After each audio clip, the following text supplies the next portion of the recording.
నమస్తే, welcome to special focus. నేను సునీల్. దేశంలో ఇండిగో విమాన సేవలకు అర్ధాంతరంగా అంతరాయం కలిగి ఆగిపోవడంతో ప్రయాణికులు అయోమయంలో ఉన్నారు. వ్యాపారం, విద్య, ఉద్యోగం, వైద్యం, పెళ్లిళ్లు ఇలా ఒక్కొక్కరిది ఒక్కో ప్రయాణం. ఇండిగో సేవల్లో అంతరాయంతో అందరిలోనూ ఆందోళన, ఆగ్రహం, ఆవేశం, ఆక్రోశం కట్టలు తెంచుకుంటోంది. ఇది ఇప్పటిది కాదు. గతంలోనూ ఎన్నో విమాన ప్రమాణాల్లో, ప్రయాణాల్లో ఆయా సంస్థలు ఎదుర్కొన్న ఇబ్బందులే. కానీ అతిపెద్ద విమానయాన సంస్థగా ఇండిగోలో ఇలా జరగడంతో అంతటా చర్చనీయాంశమైంది. ఇంతకీ ఈ ఇండిగో సంక్షోభం నేర్పుతున్న పాఠమేంటి? ఇది భవిష్యత్ ఏవియేషన్ రంగానికి వేకప్ కాల్ లాంటిదా?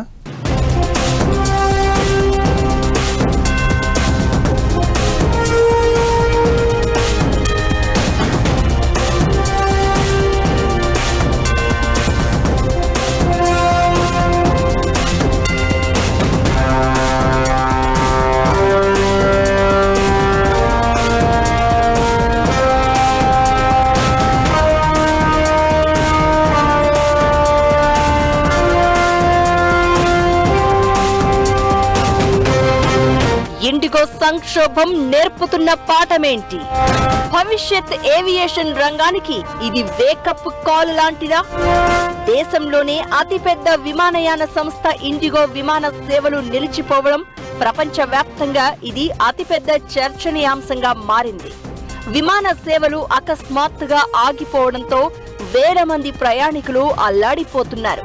పర్యాటకులతో పాటు వ్యాపార, వ్యక్తిగత, విద్య, వైద్య అవసరాల కోసం ప్రయాణించాలనుకున్న వారికి అనూహ్య ఇబ్బందులు ఎదురవుతున్నాయి. ఏకంగా పెళ్లిళ్లు రద్దవుతున్నాయి. దీంతో ఇండిగో యాజమాన్యం తీరుపై జనం ఆగ్రహావేశాలతో ఉన్నారు. ఇంతకీ ఈ ఇండిగో సంక్షోభం నేర్పుతున్న పాఠమేంటి? ఇది భవిష్యత్ ఏవియేషన్ రంగానికి వేకప్ కాల్ లాంటిదా? ఇండిగో విమాన సర్వీసుల రద్దుపై రకరకాల విమర్శలు, కారణాల అన్వేషణలు జరుగుతున్నాయి. దేశంలోనే అతిపెద్ద విమానయాన సంస్థగా సేవలందిస్తున్న ఇండిగో తమ పరిమిత సిబ్బంది, పైలట్లతోనే భారీ ఎత్తున విమాన సర్వీసుల్ని నిర్వహిస్తోంది. తక్కువ ధరకు ప్రయాణికుల్ని గమ్యస్థానాలకు చేర్చేందుకు ఈ సంస్థ రాత్రిపూట నడిపే సర్వీసులు ఎక్కువే. మొత్తం దేశీయ విమాన ప్రయాణాల్లో 63% ఇండిగో ద్వారానే సేవలందుతున్నాయి. ఇలాంటి పరిస్థితుల్లో ఒక్కసారిగా విమాన సర్వీసులు రద్దు కావడంతో ప్రయాణికుల్లో తీవ్ర గందరగోళం నెలకొంది.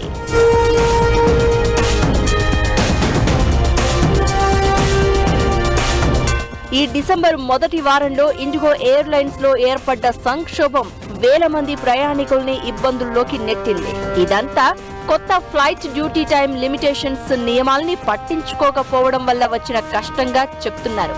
పైలట్లు, క్యాబిన్ క్రూ డ్యూటీ గంటల్ని తగ్గించి రాత్రి ఫ్లైట్ల సంఖ్యను పరిమితం చేసింది directorate general of civil aviation.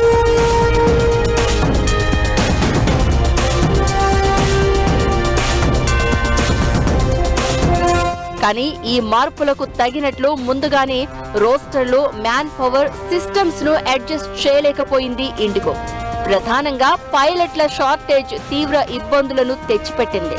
దీనికి తోడు టెక్నాలజీ గ్లిచ్లు, వాతావరణ సమస్యలు, విమానాశ్రయ కాంజెన్షన్ల కారణంగా చాలా వరకు ఫ్లైట్ సర్వీసుల్ని రద్దు చేసే పరిస్థితి వచ్చింది. ఇండిగోకు డీజీసీఏ ఇచ్చిన డెడ్ లైన్ దాటినా పరిస్థితుల్లో మార్పు రాలేదు. దీనికి తోడు ఇతర విమానయాన సంస్థలు ప్రయాణికుల అవసరాన్ని క్యాష్ చేసుకునేందుకు భారీగా ఛార్జీల్ని పెంచేశాయి.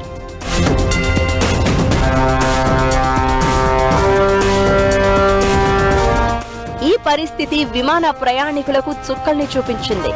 ఈ సంక్షోభం భారతీయ ఏవియేషన్ ఇండస్ట్రీకి ఒక మేజర్ వేకప్ కాల్ లాంటిది. ఇది వ్యవస్థ లోపలున్న ప్రధాన సమస్యల్ని హైలైట్ చేస్తుంది. ఇండిగో సంక్షోభం నేర్పిన మొదటి పాఠం మోనోపోలీ ఆధారిత మార్కెట్ రిస్క్. ఇండియన్ ఏవియేషన్ లో 60% మార్కెట్ షేరు ఉన్న అతిపెద్ద విమానయాన సంస్థ ఇండిగో. ఈ సంస్థలోనే సమస్య రావడంతో భవిష్యత్ ఏవియేషన్ రంగంపై అనుమానాలు పెరుగుతున్నాయి. ప్రయాణికులు ఎక్కువ మంది ఇండిగో ఆపరేటర్ పై ఆధారపడ్డారు. ఇది రెగ్యులేటరీ బాడీలు మార్కెట్ కన్సాలిడేషన్ ను పరిగణించి మల్టిపుల్ ప్లేయర్లను ప్రోత్సహించాలన్న సూచనలు చేస్తోంది. రెండో పాఠం రెగ్యులేటరీ మార్పులకు ముందస్తు ప్రిపరేషన్ ఆవశ్యకత. కొత్త FDTL నియమాలు పైలట్ ఫాటింగ్ ను తగ్గించేందుకు పెట్టినవి. ఇండిగో లాంటి అతిపెద్ద ఆపరేటర్లు roster updates, training, man power planning లో లోపాల్ని చూపించాయి. ఇది ఎయిర్లైన్స్ సంస్థలకు, రెగ్యులేటర్లకు మధ్య ఉండాల్సిన కోఆర్డినేషన్ అవసరాన్ని చెప్తోంది. కంప్లీట్ గా రన్వేస్, కంప్లీట్ గా ఎయిర్పోర్ట్స్ ని వాళ్ళ చేతికి అప్పచెప్పి వాళ్ళ క్రూ వచ్చి ఏదో వేరే దేశంలో వీళ్ళేదో ఉన్నట్టుగా బిహేవ్ చేయడము, వాళ్ళు ఇండిపెండెంట్గా డెసిషన్స్ తీసుకోవడము, ఇండిపెండెంట్గా క్యాన్సిలేషన్స్ ఇన్ఫార్మ్ చేయకపోవడము, ఇటువంటివన్నీ కూడా పరాకాష్ఠకు వచ్చినట్టుగా మనం చూస్తున్నాం. సో దీన్ని దృష్టిలో పెట్టుకొని నేను ఇచ్చే పాయింట్స్ ఏంటంటే, ఫస్ట్ ఆఫ్ ఆల్ మనం టెక్నాలజీ అనేది మనము తీసుకొస్తున్నప్పుడు దాని యొక్క ఆపరేషన్ మెయింటెనెన్స్ అనేది గవర్నమెంటే చూడాలా.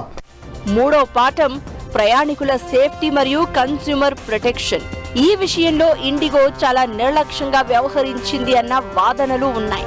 రీఫండ్ విషయంలో అలసత్వం ప్రయాణికుల్ని ఎయిర్పోర్టులో గంటల తరబడి పడిగాపులు కాసేలా చేశాయి. ఇది ఏవియేషన్ బిల్ స్ట్రాంగర్ పెనాల్టీలు, రియల్ టైమ్ ట్రాకింగ్ సిస్టమ్స్ అవసరాన్ని పెంచుతోంది. నాలుగో పాఠం లేబర్ ఇష్యూస్. ఇండిగో సంస్థలో పైలట్ల షార్టేజ్ ఉంది. దేశవ్యాప్తంగానూ 1800 వరకు పైలట్ల షార్టేజ్ ఉంది. క్యాబిన్ క్రూలోనూ ఇదే పరిస్థితి కనబడుతోంది. దీంతో ఏవియేషన్ మార్కెట్లో సంక్షోభాలు తలెత్తుతున్నాయి. పెరుగుతున్న అవసరాలకు తగినట్లు ట్రైనింగ్ అకాడమీలు, రీటెన్షన్ పాలసీలను మెరుగుపరిస్తే ఈ సమస్య చాలా వరకు తగ్గిపోతుంది. ఇది ఇండియన్ ఏవియేషన్ మార్కెట్ వృద్ధికి స్థిరమైన, సమర్థవంతమైన మోడల్స్ ను అవలంబించాలని హెచ్చరిస్తుంది. ఏ సంస్థకైనా క్రమశిక్షణతో కూడిన సిబ్బంది, అంకిత భావంతో పనిచేసే స్టాఫ్ అవసరం. దీనికి తోడు యాజమాన్యం ఆర్థిక క్రమశిక్షణ, సమయ పాలన, వ్యూహాత్మక మార్పులు, ఎత్తుగడలు ఇవే కంపెనీని ఉన్నత శిఖరాలకు తీర్చిదిద్దుతాయి. ఇండిగో ఈ విషయంలో వెనకబడడం వల్లే కష్టాలను కొని తెచ్చుకుందని, తన రెక్కల్ని తానే విరుచుకునే పరిస్థితుల్ని తెచ్చుకుందని మార్కెట్ నిపుణులు అంటున్నారు. ఇది ఒక్క ఇండిగో విషయంలో జరిగింది కాదు. గతంలో కూడా మన దేశంలో చాలా ఎయిర్లైన్స్ సంస్థలు నిర్లక్ష్యపు పనితీరుతో ఇలానే మూతపడ్డాయి.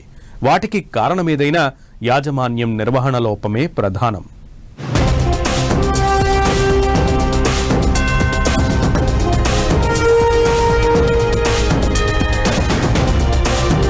భారతీయ ఏవియేషన్ చరిత్రలో 1990 నుంచి 2020 వరకు 10కి పైగా ప్రైవేట్ ఎయిర్లైన్స్ మూతపడ్డాయి. వీటికి ప్రధానంగా ఆర్థిక సంక్షోభాలు, మేనేజ్మెంట్ లోపాలు, రెగ్యులేటరీ మార్పులు, ఇంధన ధరల పెరుగుదల ఇలా చాలానే కారణాలున్నాయి. ఇవి ఇండిగో సంక్షోభానికి ముందస్తు హెచ్చరికలుగా పనిచేశాయి. అయినా సరే నిర్లక్ష్యం కారణంగా ఇండిగో తన రెక్కల్ని తానే విరుచుకుంటున్న పరిస్థితి తలెత్తింది.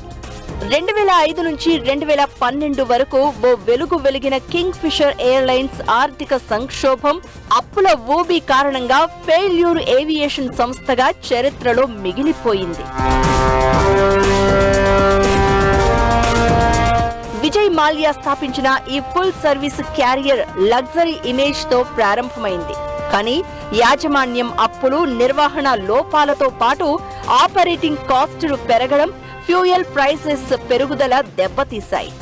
2008లో ప్రపంచ ఆర్థిక సంక్షోభం కారణంగా కింగ్ ఫిషర్ తీవ్రమైన అప్పుల్లో కూరుకుపోయింది.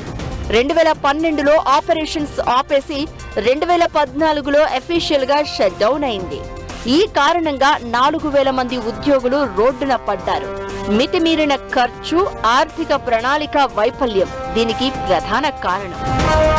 జెట్ ఎయిర్వేస్ ఈ సంస్థ కూడా 1993 నుంచి 2019 మధ్య మార్కెట్ షేరును తగ్గించుకుంటూ 2021 నాటికి రెస్క్యూ ప్లాన్ ఫెయిల్ అయింది.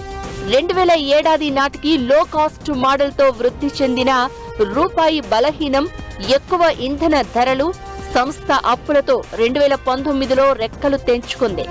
పైలట్ స్ట్రైకులు, ఇండిగో, స్పైస్ జెట్ల నుంచి కాంపిటీషన్ పెరగడంతో మార్కెట్ పడిపోయింది.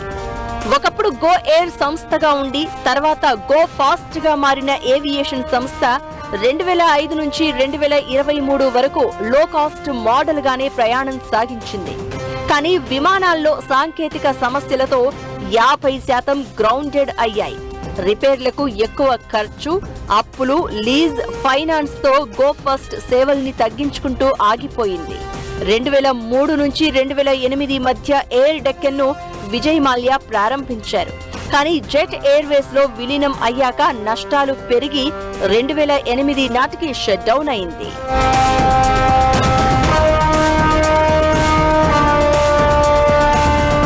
2005-2010 మధ్య రీజియనల్ క్యారియర్ గా ప్రారంభమై సౌత్ ఇండియాపై ఎక్కువగా ఫోకస్ చేసింది పారామౌంట్ ఎయిర్వేస్. కానీ ఇంధన ధరలు, సరైన రూట్ ప్లానింగ్ లేక 2010లో దీని ఆపరేషన్స్ ఆగిపోయాయి.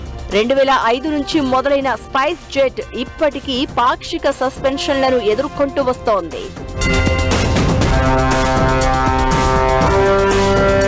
ఇండిగో వీటన్నింటినీ చూసే ఏవియేషన్ రంగంలోకి అడుగుపెట్టింది.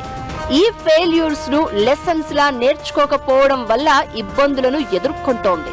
లో కాస్ట్ మోడల్, ఎఫిషియెంట్ ఆపరేషన్స్ తో సక్సెస్ అయినా సిబ్బంది కొరత, టెక్నాలజీ అప్గ్రేడ్ చేసుకోకపోవడంతో ఇప్పుడు సంక్షోభాన్ని ఎదుర్కొంటోంది. సో సరైన ప్రణాళిక, ఆర్థిక క్రమశిక్షణ, మార్కెట్లో మార్పులకు తగిన వ్యూహాల్ని అవలంబించుకుంటే ఈ ఇండస్ట్రీలో ఎదగడం, ఎగరడం కష్టం అన్నది గత చరిత్ర హెచ్చరిస్తోంది.